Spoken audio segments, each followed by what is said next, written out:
Teď už ale pojďme za Davidem Kopřivou, expertem ve filatelii. Hezké ráno, Davide. Dobrý den, hezké ráno. Krásné ráno, jsme moc rádi, že vás tady máme. Hned na úvod se chci zeptat, neštve vás trochu, že když se řekne filatelie, tak si většina lidí představí jenom modrý Mauricius a tím to končí? Štve? Že jo? To je jasný.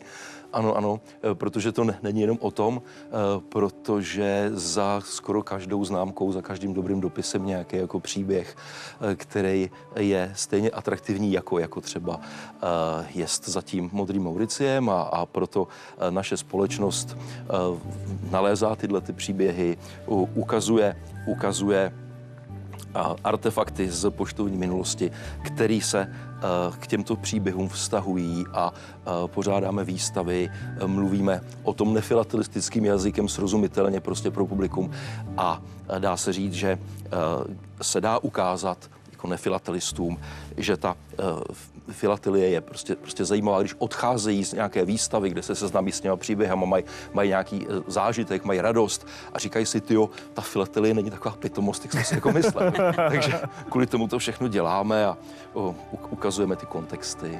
A co jste přinesl ukázat nám? Dneska tady máme dva příběhy. Jeden takovej humornej, velice významný a jeden jako tragický. Obojí jsou to jako milníky v dějinách, jako se vztahem k tomu nefilatelistickému světu obecnému. A tak je to, když to vezmeme v čase, tak je to katastrofický dopis nebo pohlednice, která přežila v tomto stavu výbuch nebo schoření vzducholodi Hindenburg při přistání v Americe, když přiletěla z Německa přes Atlantik v roce 1937. Jo? A potom zde je dopis, který byl na Měsíci. Po mnoho let později, z roku 1971, tady filatelie ukazuje svoji velikost v tom, že jako jediný obor skrz na skrz jako sběratelstvím se prostě dostala na Měsíc. Jo? To je dobrý, možná nějaký hodinky nebo něco, že jo? Ale tohle je jako takový úspěch. Mám k tomu hned dva dotazy. Jo.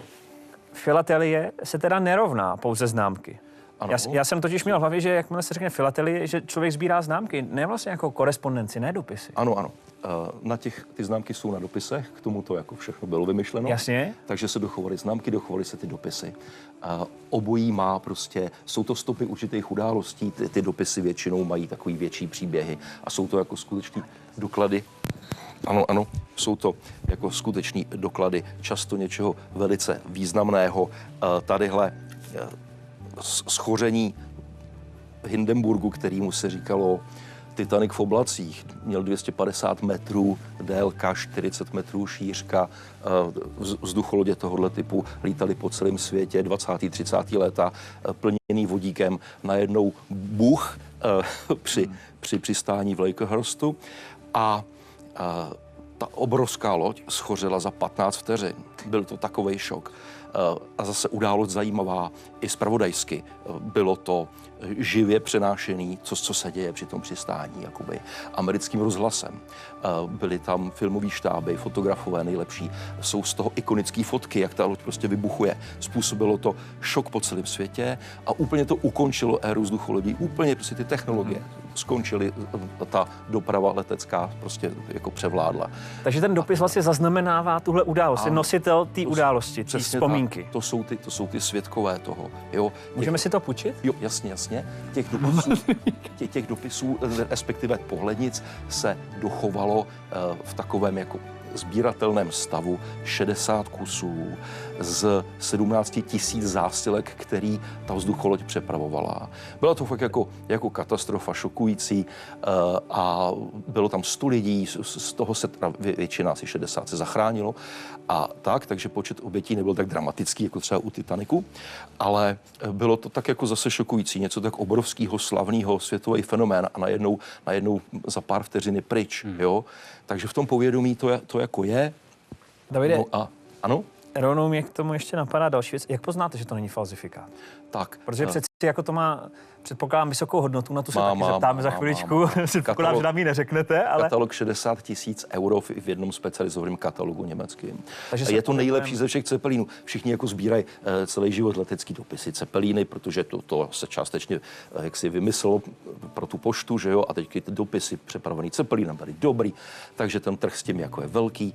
No a je to právě z toho důvodu, že je o tom nálezový protokol, že se to našlo u těla toho Roberta Mosera, což byl člen posádky, který je tam uveden. Ano, má to palubní razítka Hindenburg, má to razítko lodi, která to potom ty trosky těch dopisů přepravovala zpátky do Německa.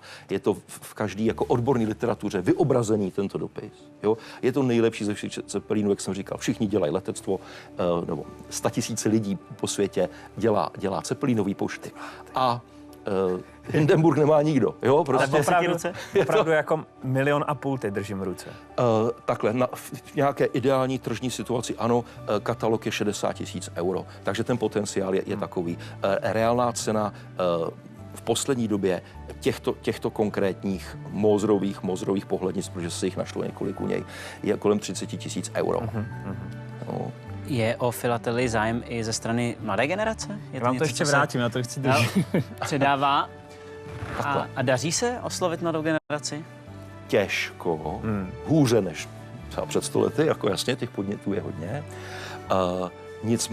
Nicméně mladá generace kolem 40 let a dále, často jako bohatí lidé, kteří prostě mají všecko, mají prostě rozjetý firmy, mají zabezpečené rodiny, mají prostě volný kapitál a dělají si jako radost, tak často kupují dobré filatelistické artefakty kvůli prestiži, kvůli tomu, že je to vzácný, i kvůli prožívání těch příběhů.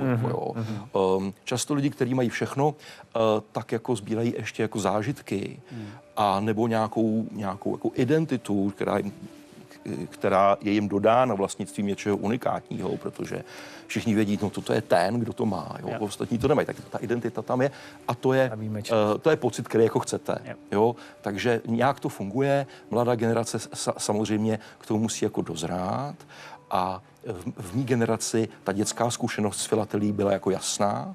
Sbírali se různý jako blbosti, že jo, na té škole, měnilo se. Můžeme se k tomu dostat v dalším vstupu. Určitě. Už nás tlačí čas, ale moc nás to zajímá, taky se podíváme na tu měsíční poštu. S námi je expert ve filatelii David Kopřiva. Zatím moc díky.